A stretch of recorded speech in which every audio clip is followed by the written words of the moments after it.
Bonjour à tous, je suis heureux d'être parmi vous pour ma première émission. Donc voilà, ce que je vais essayer de faire, c'est de répondre un peu aux questions de tous les internautes. Par exemple, je trouve un chien, qu'est-ce que je dois faire? Je vais essayer de répondre à ça le plus simplement possible. Premièrement, si vous trouvez un chien sur la voie publique, ce chien, il appartient peut-être à quelqu'un qui l'a tout simplement égaré. Donc la première des mesures est de veiller ou de vérifier si l'animal est identifié ou pas.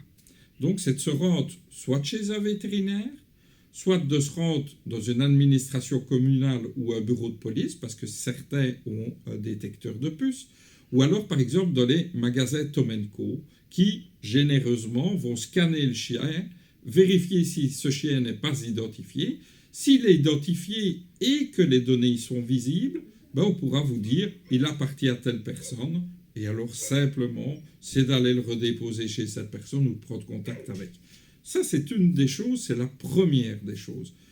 Malheureusement, beaucoup de chiens en Belgique, plus de 30%, ne sont pas encore identifiés. Dans ce cas-là, c'est beaucoup plus difficile de retrouver le propriétaire.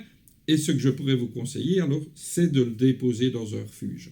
Pourquoi le déposer dans un refuge? Parce que une fois qu'il sera ici, on aura le temps de faire les recherches nécessaires, voir sur les réseaux sociaux s'il n'est pas réclamé, voir si une personne ne va pas nous le signaler, parce que la première des choses, on perd son animal, on se dit, on va sonner à la SPA. Et nous, on l'aura ici et on sera prêt à le restituer à son propriétaire.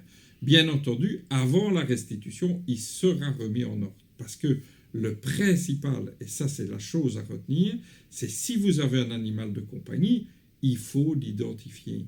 Parce que le jour où il se perd, vous serez content de pouvoir le récupérer. Et grâce à cette identification, ça nous permettra un contact beaucoup plus facile avec vous. Deuxième des choses aussi, c'est de vérifier que vos données sont toujours exactes sur la puce d'identification de votre animal.